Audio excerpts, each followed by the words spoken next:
Four men, crew members and a passenger of the sunken ship Commodore, are floating in a lifeboat scarcely bigger than a bathtub, their eyes fixed on the ocean water that continually threatened to overwhelm them. The cook bails water from the boat while the oiler and correspondent row.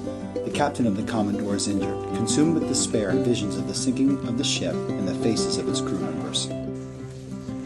Caught between childish optimism and hopelessness, the men talk idly about whether they have a chance of making land. The captain spots a lighthouse so far away that it looks like the point of a pin. The men still cannot discern any progress through the ocean, but the cook is cheerful as he bails water. The men begin to feel an intense sense of fellowship. Even the cynical correspondent knows that this is the best experience of his life. The lighthouse has been growing in size, indicating that they are getting closer to it. As the land comes closer, the captain is able to make out a house on the shore. The cook and the captain anticipate men coming out to rescue them. As the men approach shore, their mood lightens. The house of refuge they see, however, shows no signs of life. The men are puzzled. They do not realize that there are no life-saving stations for miles. The men's spirits fade. The captain says that they will have to try to get into shore themselves before they are too tired to make the swim. The waves grow so large that the boat is sure to be swamped before the men can get close enough to swim, so they take the boat further out. They then see a man on shore, and their spirits soar.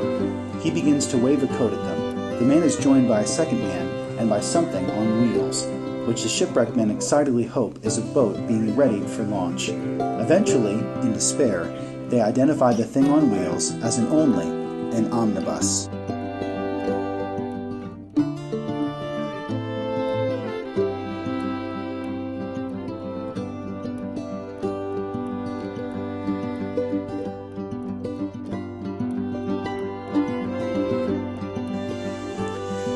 The captain suggests they try a run for shore before they are too tired to make it. They position the boat in the rough surf, and the men are swept into the sea. The correspondent sees the oiler, who is swimming strongly.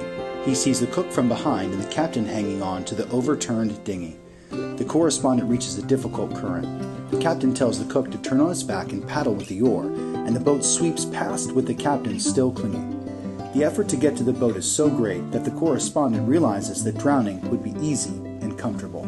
The man on shore plunges into water and grabs the cook, and then head towards the captain, who directs him to the correspondent. The correspondent, with excessive casualness, says, "Thanks, old man." But the man exclaims at something. In the shallow water floats the oiler, face down.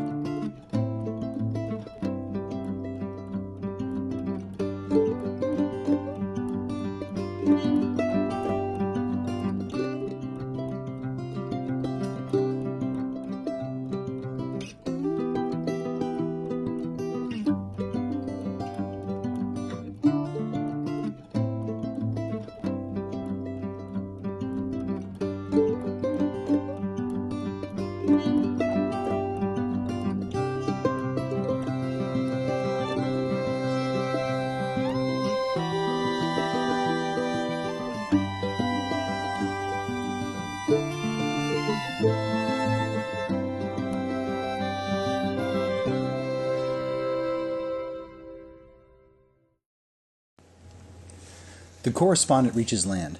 A swarm of people quickly provide blankets, clothes, and drinks for the men who have just arrived on shore. You may ask what we can get out of this story. As the men in the boat work together for survival, we Christians also need to work together to bring people to Christ. If we are fighting amongst ourselves for selfish motives, it is much harder to concentrate on the task at hand. This shifts our focus away from leading others and ourselves to safety, which is in Jesus Christ.